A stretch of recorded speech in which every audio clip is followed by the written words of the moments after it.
Hello, class. This is Math 131, Objective 9. In this objective, we are going to learn how to factor a monomial from a polynomial and factor by grouping. Okay?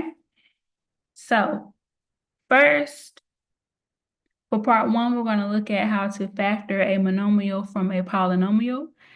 And to do this, we need to kind of do like a recap of how to find the GCF. The GCF is the greatest common factor. So if we look at 9 and 12, okay, if we list the factors of 9, we will get 1, 3, and 9. And if we list the factors of 12, we will get 1, 2, 3, 4, 6, and 12, okay? And so when we're looking for the GCF, we're looking for the greatest factor that they have in common, okay? And that will be 3. So when we are looking at our monomials, we want to basically do that same thing. So if we look at the 6x cubed y, if we break the 6 up, we can do 2 and 3. And that x cubed, of course, that is x times x times x. And then we have y. For the 8x squared, y squared, for 8, we can break that up to be 2 times 2 times 2. And this is the prime factorization. And for x squared is x times x. And y squared is y times y, okay? So we want to think about what they have in common. So we have a 2 in common. We have 2 x's in common. And we have 1 y in common, okay? So the GCF is going to be 2x squared y, okay? So this is the idea, okay? For a little shortcut, something to think about.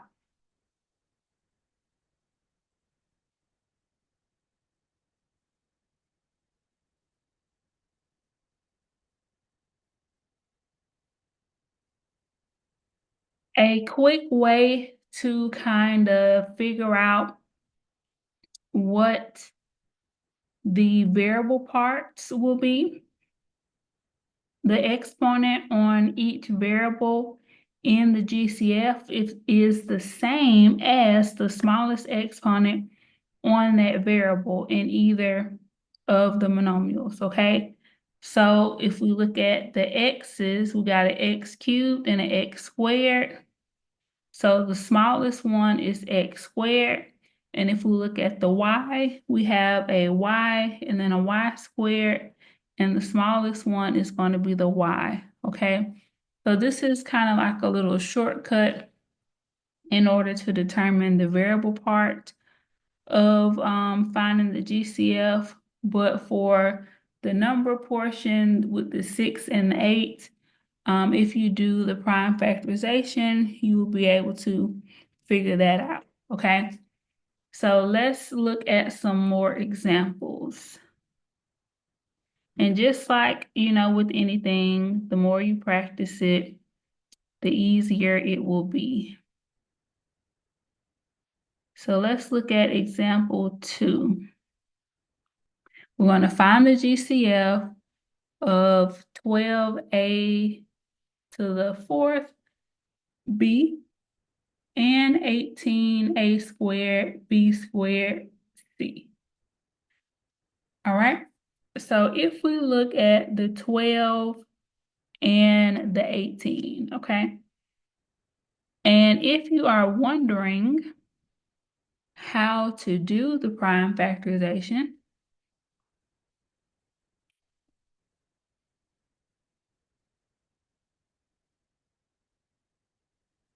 For 12, let's just say we do 2 and 6, okay? Then the 6, we can break that up to be 2 and 3. For 18, we can do 2 and 9.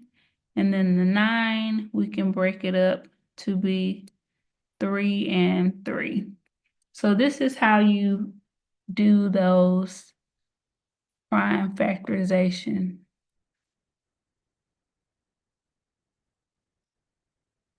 Okay, so right away we can see that they have a 2 in common and a 3 in common. So the GCF of the number part is going to be 6, okay? Now for the variable part, we can use our shortcut, okay? Or we can write them all out. So if we write them all out, we're going to write 4 A's and 1 B.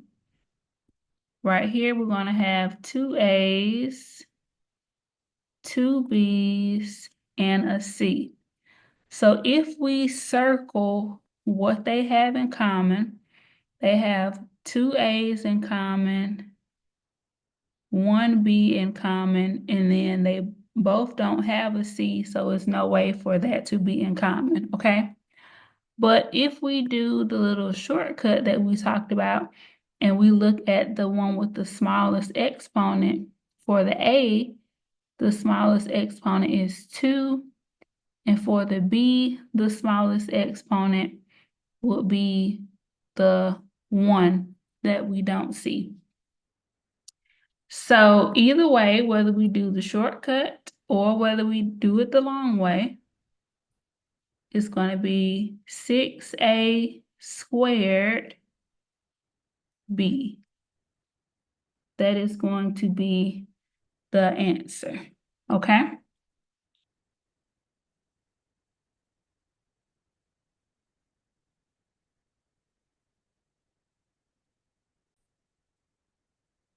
For part 2, we're going to look at how to factor a polynomial, okay? And this is to write the polynomial as a product of other polynomials. So let's kind of think about what we have done so far, okay?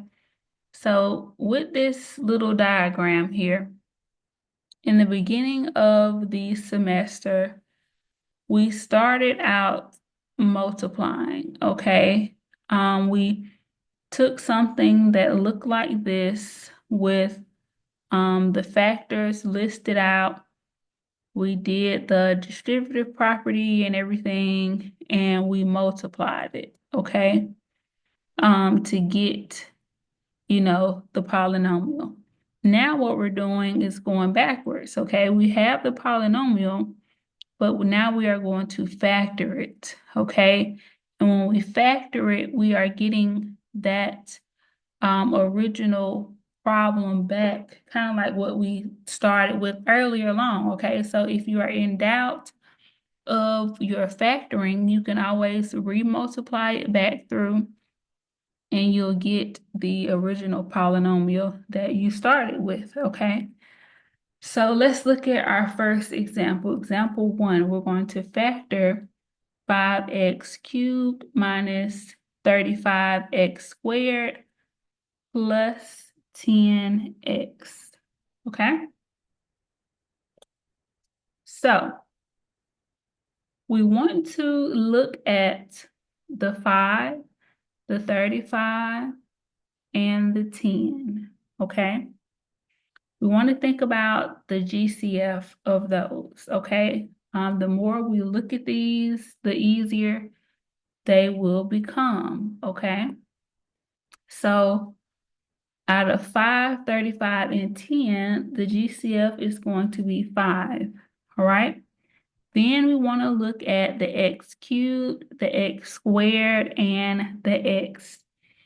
The most x's that they have in common, or the one with the smallest exponent is just going to be x, okay? So the GCF is going to be x.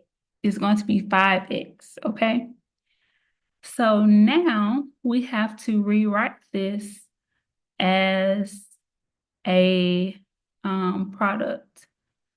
So we need to have it as a product of the GCF and each term, okay? So you want to take the GCF out of each term, okay? And the way to kind of, think about this is back when we had to divide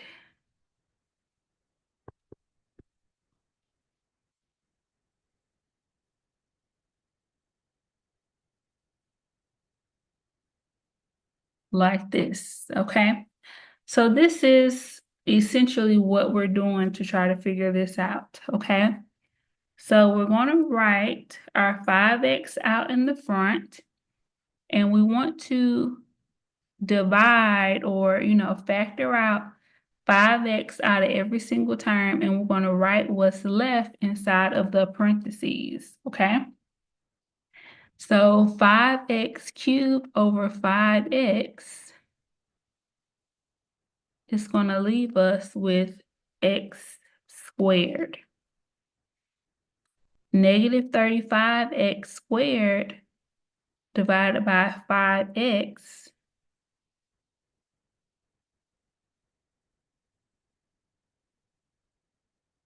is going to be negative 7x. And 10x divided by 5x is going to be 2. So this is our answer. We want to have our GCF in the front, and then we want to write what's left in parentheses after we factor out that GCF, okay? Again, if I wanted to check this, I could take this 5x and multiply it by everything inside of the parentheses by distributing, and I will get that original polynomial back, okay?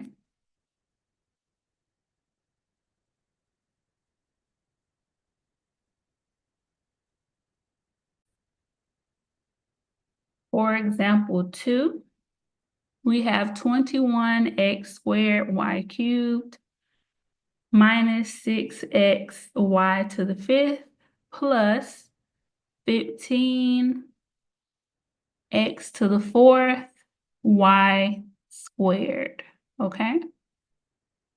So with this, we're going to do the same exact thing, okay? We want to look at the number part, think about what the GCF of that is going to be, and then we want to look at the variable parts and figure out what the GCF of those will be.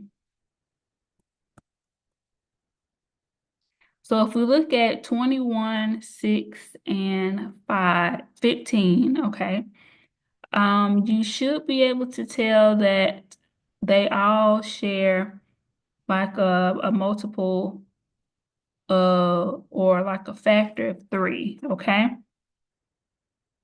For 21, we got 3 and 7. For 6, we got 2 and 3. And for 15, we have 3 and 5, okay? So the one that they will have in common is going to be 3.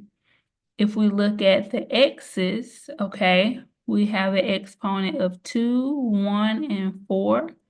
So we're going to take that smallest exponent. And if we look at the y, we have an exponent of 3, 5, and 2. So we're going to take that smallest exponent of 2. So our GCF is going to be 3xy squared. And then we're going to write everything else that's left inside of the parentheses. Now, to find what's left, we need to divide out or factor out the 3xy squared out of each term, okay? And again, an easy way to kind of think about this is if we imagine, or you can write it out, that you're dividing it, okay?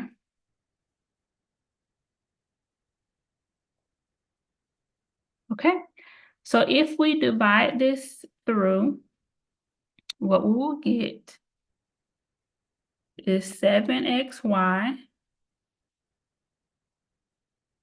2y cubed, or negative 2y cubed, and plus 5x cubed, okay? So if you think about it like you're dividing it through, it's going to make it a lot easier, okay? Let's look at a few more examples of this, and then we're going to go on to the next part.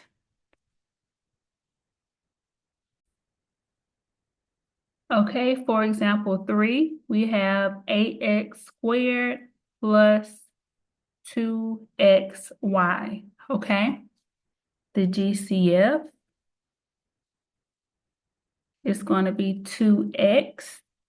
And when we take 2x out of 8x squared, we're going to have 4x. And when we take 2x out of 2xy, we're going to have y left, okay? For example 4, we have 27b squared plus 18b plus 9. The GCF is going to be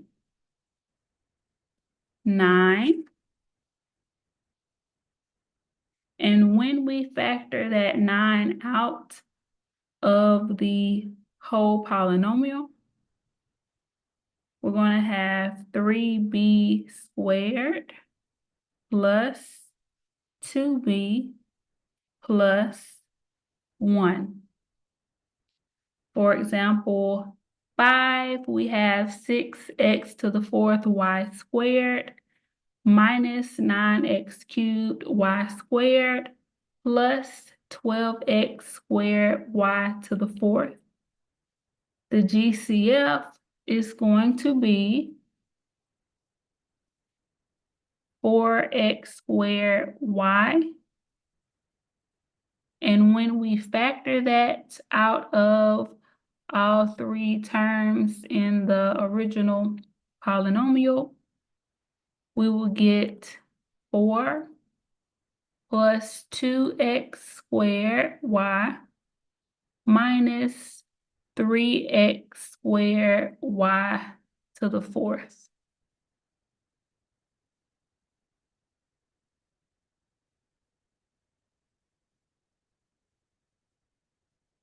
Should be, hold on.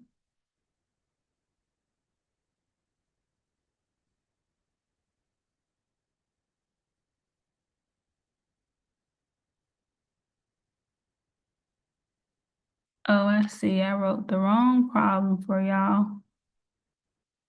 Okay, so based off of the problem that I wrote,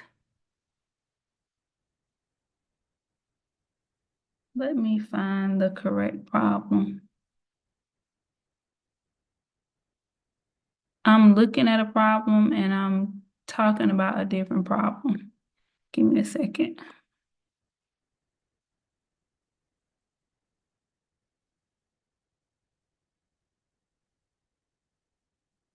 Okay.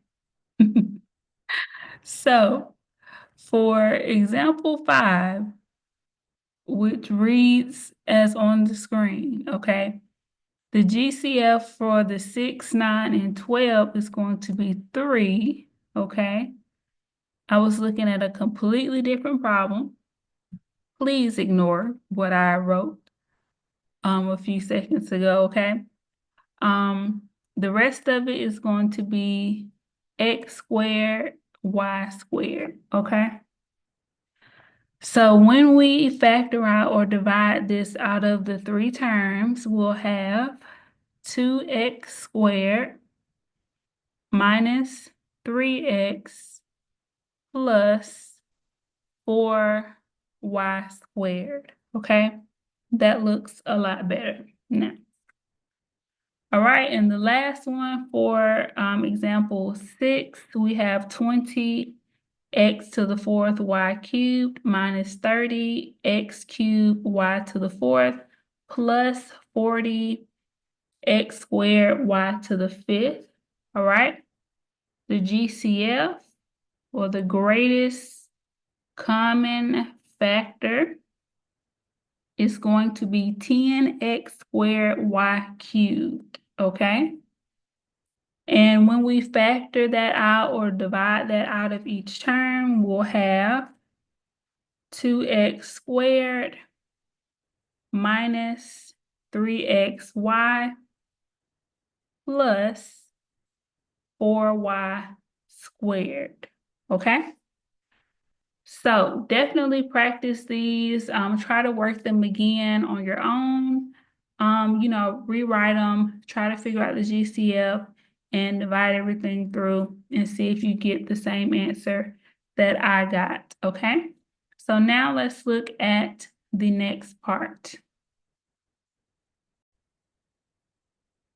For part 3, we're going to talk about how to factor by grouping, all right? And for our examples, we're going to start from like the easiest, the thing that we most want to see. That's where we're going to start, okay? So for example 1, we have 6 times x minus 3 plus y times x minus 3. So what we want to pay attention to is this x minus 3 part that we see in both terms, okay? So what we want to do is factor that out of each term. So if we pull that out, what's going to be left is the 6 plus the y, okay? This is our best case scenario, okay? This is when all of the work is already done. All you have to do is just pull out that group and write what's left, okay? So what we're looking for is that matching group, okay? Now, if we look at example 2, we have 2x times x minus y plus 5 times y minus x, okay? In this case, notice how we kinda almost have the same group, but the second one is a little different, okay? So when this happens, it means we're kinda on the right track, but we need to do something first, okay? So this is like the second best case scenario, okay? When we see this happen, we know, okay, we're doing okay. We just need to change that a little bit, okay? So mathematically speaking, we cannot just take y minus x and make it be x minus y. Those are not the same, okay? If we rearrange this, that x would still have to be negative and the y will still have to be positive, okay? But it's not quite what we want, okay? We want it to be x minus y, okay? So a way that we can get it to be that is if we factor out a negative, okay? If we put a negative out in front, then we could have the x minus y, okay? So if we did that, we would have the 2x times x minus y. It'll be a minus 5 times x minus y. And then we will have that group in common that we can pull out, the x minus y, and then we'll have the 2x minus 5 left. Okay? So this can be a little tricky, okay, when we have to pull that negative in front, but it's not too bad. The more you practice these types of problems, of course, the easier they will be. Now, for example 3, let's look at a problem that we have to start from scratch, okay? Meaning we're going to have to, we got the 4 terms laid out and we have to actually do the grouping and the factoring and everything from the beginning, okay? So notice how we have this plus sign in the middle, okay? This is going to be very important. For examples 3 and 4, we have that plus sign in the middle because these are going to be a little easier than the ones where we have a subtraction sign in the middle, okay?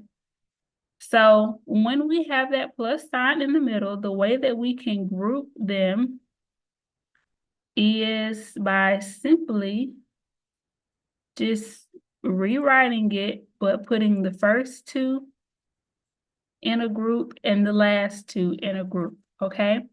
When we have and let's work these at the same time.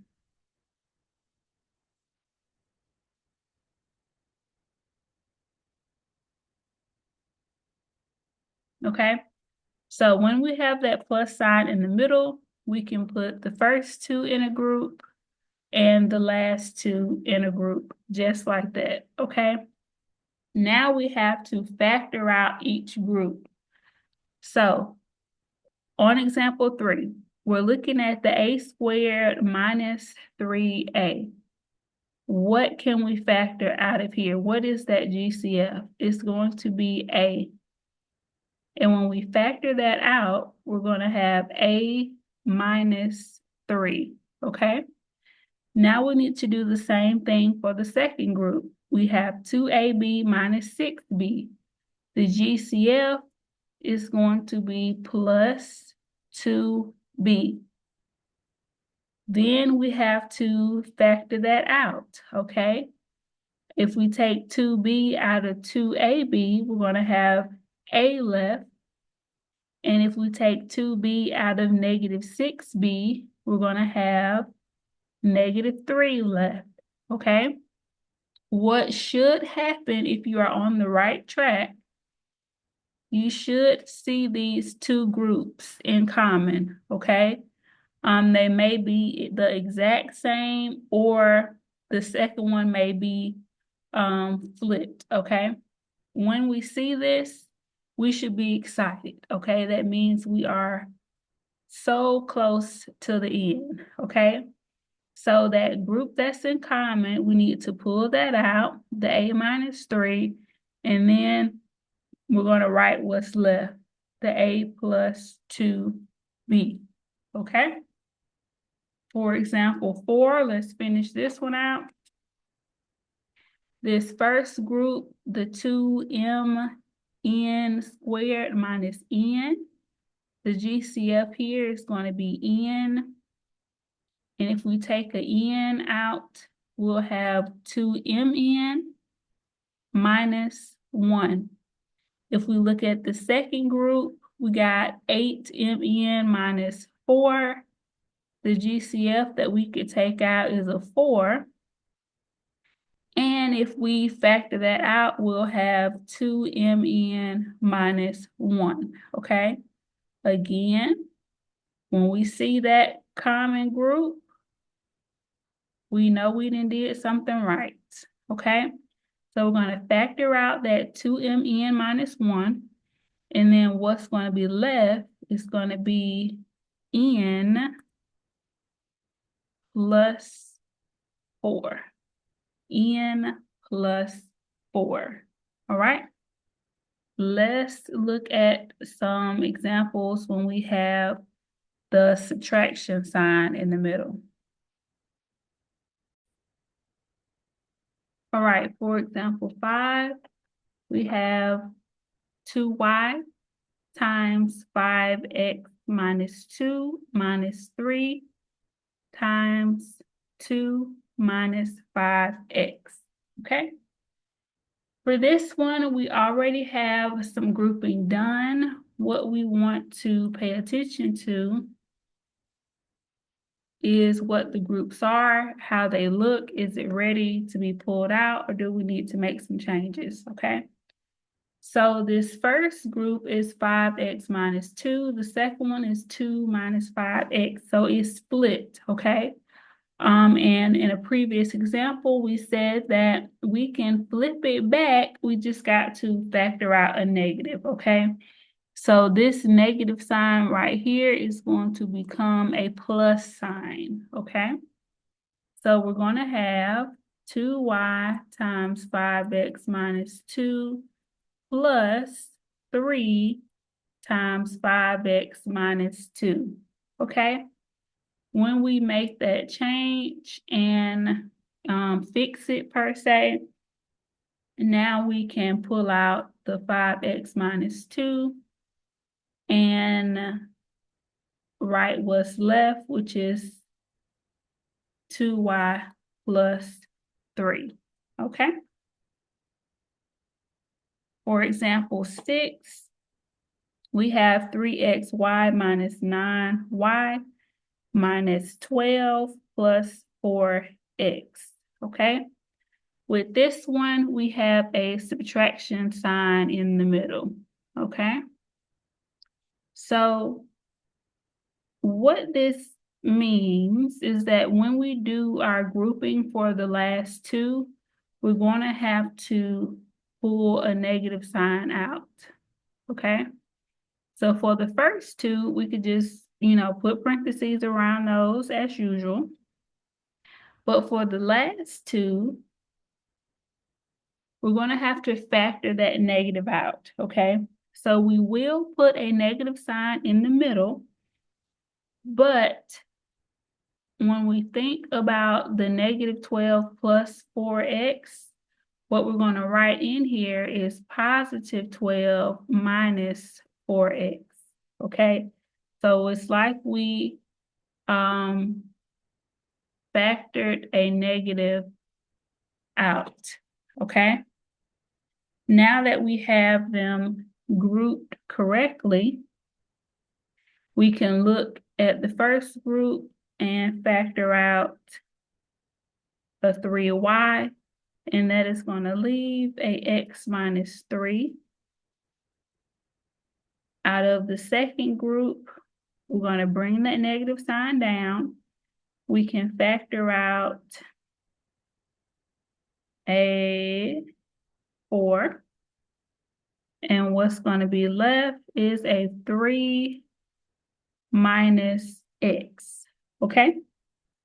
Now at this point, we want to take a look, see what we have. This second one is split. So to flip it back, we're going to have to take a negative out, and it's going to change that into a plus 4. So we have 3y times x minus 3 plus 4 times x minus 3. Then we can pull out that x minus 3, and what's going to be left is the 3y plus 4, okay?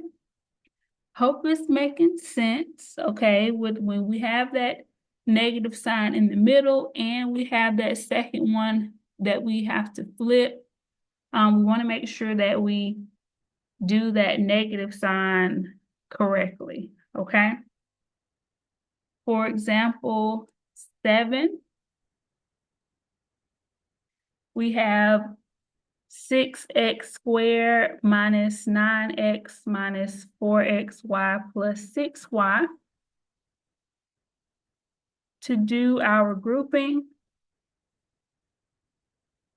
The first two we can group easily. For the last two, we want to bring that negative sign down. And we want to change the sign of the last two.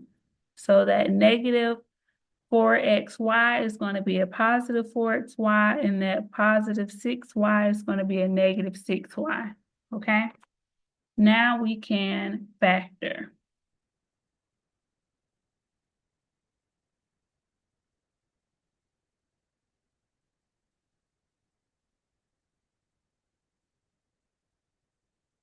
Okay?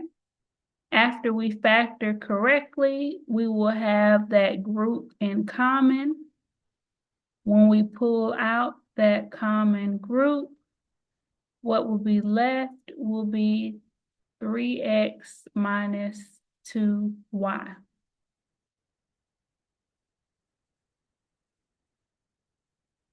And for our last example, example 8, we have another one with a subtraction sign in the middle. So the first two, we can just group those. The last two, we're going to have to change the sign. Then we can factor.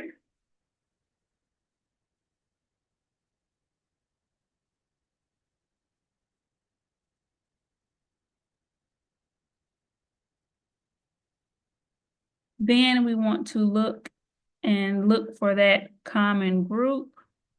In this case, the common group is 3x minus 5. We can pull that out, and the one that's going to be left is 3x minus 2y.